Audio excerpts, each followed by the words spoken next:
হযরত আবু হুরায়রা রাদিয়াল্লাহু তাআলা আনহু থেকে বর্ণিত, সাহাবীরা আমার রাসূলকে প্রশ্ন করতেছে, জিজ্ঞাসা করতেছে, নবী গো, এমন ব্যক্তি সম্পর্কে আপনার কাছে জানতে চাই। কোন ব্যক্তি?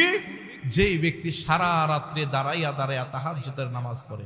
সুবহানাল্লাহ বলবেন না? এক নম্বর হলো সারা রাত্রি দাঁড়াইয়া দাঁড়াইয়া, কথা বলে না, তাহাজ্জুদের নামাজ আদায় করে, আবার দিনের বেলায় রোজা রাখে। আল্লাহ রাসূলকে বললেন, নবী গো, এইরকম মানুষ যে সারা রাত্রি দাঁড়াইয়া দাঁড়াইয়া তাহাজ্জুদ পড়ে, দিনের বেলায় রোজা রাখে, কিন্তু প্রতিবেশীকে কষ্ট দেয়, এই লোকটার স্থান জান্নাত নাকি জাহান্নাম? আমার রাসূল বলেন, এ আমার সাহাবীরা শোনো, আমার উম্মতেরা শোনো, এই ব্যক্তি যদি সারা রাত্রিও তাহাজ্জুদ পড়ে, দিনের বেলা যদি রোজাও রাখে, কিন্তু প্রতিবেশীকে কষ্ট দেওয়ার কারণে এই লোকটা আল্লাহ তাআলার জাহান্নামে যাবে। বলেন নাউযুবিল্লাহ। প্রতিবেশীকে কষ্ট দেওয়া যাবে? এ মুসলমান, গভীর মনোযোগ। চেনে না এরকম কোন মানুষ নাই, নাম জানে না এরকম কোন মানুষ নাই। এত বড় একজন আলেম, নাম হলো আব্দুল্লাহ ইবনে মুবারক রাহমাতুল্লাহ আলাইহি। আব্দুল্লাহ ইবনে মুবারক রাহমাতুল্লাহ আলাইহি এত বড় একজন আলেম ছিলেন। হজ করার জন্য যাবেন, নফল হজ, হজ করার জন্য যাওয়ার সব কিছু রেডি করে ফেলেছেন। হজের টাকা পয়সা, হজের যাবতীয় টাকা পয়সা, খাবার সব কিছু রেডি করে ফেলেছেন। হজে যাবেন, বাড়ি থেকে বের হবেন, এমন সময় ওনার 7 বছরের সন্তান কান্নাকাটি করতেছে। জিজ্ঞাসা করলেন, বাবা কাঁদো কেন? ওই সন্তান বলে, বাবা, পাশের বাড়িতে গিয়েছিলাম, তারা গরুর গোশত রান্না করে খাইতেছে, আমি তাদের ঘরে ঢুকলাম, তাদের কাছে খাবার চাইলাম, গোশত চাইলাম, তারা দিল না। শেষ পর্যন্ত আমাকে গলা ধাক্কা দিয়ে বের করে দিয়েছে। আমি এই অপমান লজ্জায় কাঁদতেছি। আব্দুল্লাহ ইবনে মুবারক রাহমাতুল্লাহ আলাইহি সন্তানের কান্না থামানোর চেষ্টা করলেন, কিন্তু না পারলেন না। সন্তানের হাতটা ধরলেন আর ওই প্রতিবেশীর বাড়ির দরজায় গিয়ে দাঁড়ালেন। দাঁড়িয়ে সালাম দিলেন, আসসালামু আলাইকুম ইয়া আহলাল বাইত। ঘরের ভিতরে কে আছো? বের হয়ে আসো। ঘরের মালিক বের হয়ে দেখে জামানার সবচাইতে বড় আলেম আব্দুল্লাহ ইবনে মুবারক রাহমাতুল্লাহ আলাইহি তার গেটের সামনে দাঁড়িয়ে আছে। ওই লোকটা বললেন, ও আব্দুল্লাহ ইবনে মুবারক, আপনি আমার ঘরের দরজায় দাঁড়িয়ে আছেন, দয়া করে আমার ঘরের ভিতরে প্রবেশ করেন। আব্দুল্লাহ ইবনে মুবারক রাহমাতুল্লাহ আলাইহি বলে, ভাই, এই মুহূর্তে আপনার ঘরে আমি প্রবেশ করব না, আপনার কাছে একটা কথা জানতে আমি এসেছি। কি কথা? যে আমার সন্তান কি আপনার বাড়িতে এসেছিল? বললেন, হ্যাঁ। আপনার বাড়িতে কি গোশত রান্না হয়েছে? বলল, হ্যাঁ। আমার সন্তান কি আপনার বাড়িতে খাবার চেয়েছিল? বললেন, হ্যাঁ। আমার সন্তানকে খাবার না দিয়ে গারে ধাক্কা দিয়ে কেন বের করে দিয়েছেন? এই কথাটা জানার জন্যই আমি এসেছি। বলেন।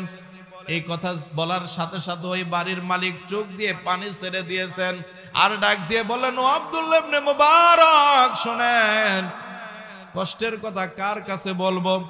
আজকে 3টা দিন হয়ে গেল আমার চুলায় আগুন জ্বলে না, আমার পরিবারের লোকেরা না খেয়ে আছে।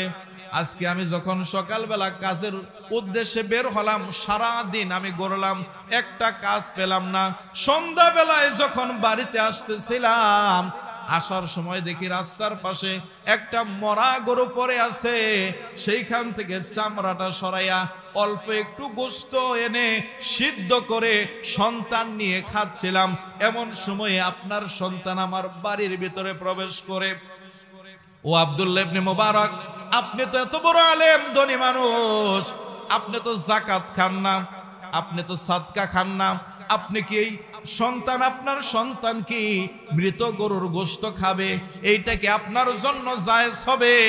আপনার সন্তানকে বুঝাতে পারলাম না, শেষ পর্যন্ত না পেরে আপনার সন্তানকে গার ধাক্কা দিয়ে ঘর থেকে বের করে দিয়েছি। ও আব্দুল্লাহ ইবনে মুবারক, শুনেন, আপনার সন্তানকে এই মৃত গরুর গোশত না দিয়ে যদি আমি কোনো অপরাধ করে থাকি, আল্লাহর ওয়াস্তে আমি আপনার কাছে ক্ষমা চাই, আমাকে মাফ করে দিন। আব্দুল্লাহ ইবনে মুবারক চোখের পানি ছেড়ে দিয়েছেন, আর ডাক দিয়ে বললেন, ভাই আমার একটু সময় অপেক্ষা করেন, আমি বাড়ি থেকে আসতেছি। এক ধরে বাড়িতে চলে গেছেন। হজের জন্য যে টাকা পয়সাগুলো রেডি করেছিলেন, যে খাবারগুলো রেডি করেছিলেন, সব কিছু ওই প্রতিবেশীর হাতে তুলে দিলেন, আর বললেন, ভাই এই যে খাবার দিলাম, খাবারগুলো পরিবার নিয়ে আপনি খান। এই যে টাকা পয়সা দিলাম, এই টাকা পয়সাগুলো আপনি ব্যবসা বাণিজ্য করেন, কোনো দিন আপনাকে ফেরত দিতে হবে না। তবে আপনার কাছে আমার একটা দাবি হলো, কাল কিয়ামতের ময়দানে আমি যে এত ধনী ব্যক্তি হওয়ার পরেও আপনি আমার প্রতিবেশী, আপনার কোনো খোঁজ খবর নিতে পারে নাই, এই জন্য কাল কিয়ামতের ময়দানে আপনি আমাকে আল্লাহর কাঠগড়ায় দাঁড় করাবেন না। এই বলে আব্দুল্লাহ ইবনে মুবারক রাহমাতুল্লাহ আলাইহি বাড়িতে চলে গেলেন। ওনার বন্ধুরা হজ করতে গেছে। ৪৫ দিন পর যখন হজ থেকে ফিরে আসছেন, আব্দুল্লাহ ইবনে মুবারককে ডাক দিয়ে বললেন, বন্ধু আমার হজ থেকে কবে আসলাম? আব্দুল্লাহ ইবনে মুবারক বলে, এবছর আমি হজে যাই নাই, হজের সমস্ত টাকা আমার পাশের প্রতিবেশী গরিব তাকে দিয়ে দিয়েছি, হজ করতে যাই নাই। আব্দুল্লাহ ইবনে মুবারক রাহমাতুল্লাহ আলাইহির বন্ধুরা বলেন, আব্দুল্লাহ ইবনে মুবারক কি বলেন? আমরা যখন কাবাগর জিয়ারত করলাম, কাবাগর তাওয়াফ করলাম, তখন আমরা দেখেছি আপনি আব্দুল্লাহ ইবনে মুবারক আমাদের সামনে, আমাদের আগে আগে আল্লাহর ঘর জিয়ারত করতেছেন। চিল্লায় বলেন আল্লাহু আকবার। আমরা যখন আরাফার ময়দানে অবস্থান করেছি, সেখানেও দেখেছি আপনি আব্দুল্লাহ ইবনে মুবারক আমাদের সামনে রয়েছেন।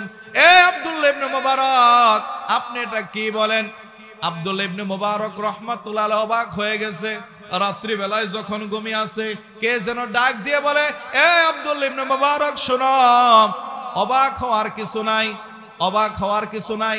তুমি যে দানটা করেছো, আল্লাহর দরবারে তোমার দানটা এত বেশি পছন্দ হয়েছে যে আল্লাহ তাআলা তোমার আকৃতি দিয়া, তোমার সুরত দিয়া একটা ফেরেশতাকে বানায়া ওই ফেরেশতার মাধ্যমে তোমার হজটাকে করায়া নিয়েছেন। বলেন সুবহানাল্লাহ। শুধু তাই নয়, ও আব্দুল্লাহ ইবনে মুবারক শোনো, তোমার এই দানটা আল্লাহর দরবারে এত বেশি কবুল হয়ে গেছে রে আব্দুল্লাহ ইবনে মুবারক। এই বছর যত লক্ষ লক্ষ হাজি হজ করেছে, তোমার এই দানের উসিলায় আল্লাহ তাআলা লক্ষ লক্ষ সমস্ত হাজিদের হজকে কবুল করে নিয়েছে। এজন্য প্রতিবেশীর খোঁজ খবর নেওয়ার দরকার আছে কিনা? নাকি একা একা বেঁচে থাকবো, আমার নিজের দলের লোক বেঁচে থাকবে আর সব মরে শেষ হয়ে যাক, এটা করলে আল্লাহর জান্নাত পাওয়া যাবে? কথা বলেন, পাওয়া যাবে?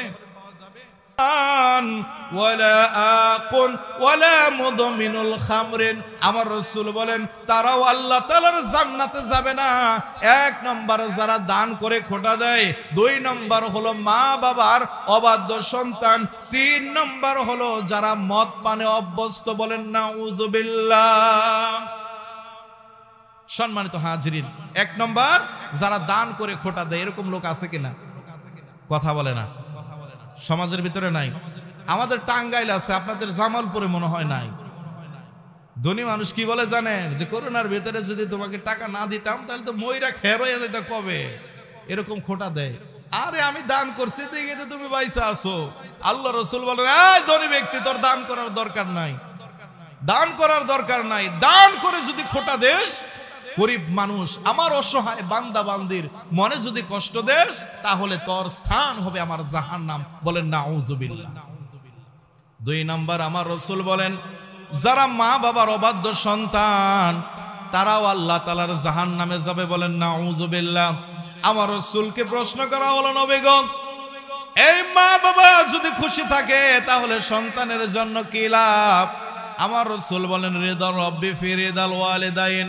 আমার রাসূল বলেন, আমার সাহাবীরা, আমার উম্মতেরা শোনো, যেই সন্তানের উপর মা বাবা খুশি, ওই সন্তানের উপর আমার আল্লাহ তাআলা খুশি হয়ে যায়। আর যেই সন্তানের উপর মা বাবা বেজার, ওই সন্তানের উপর বেজার হয়ে যায় কে?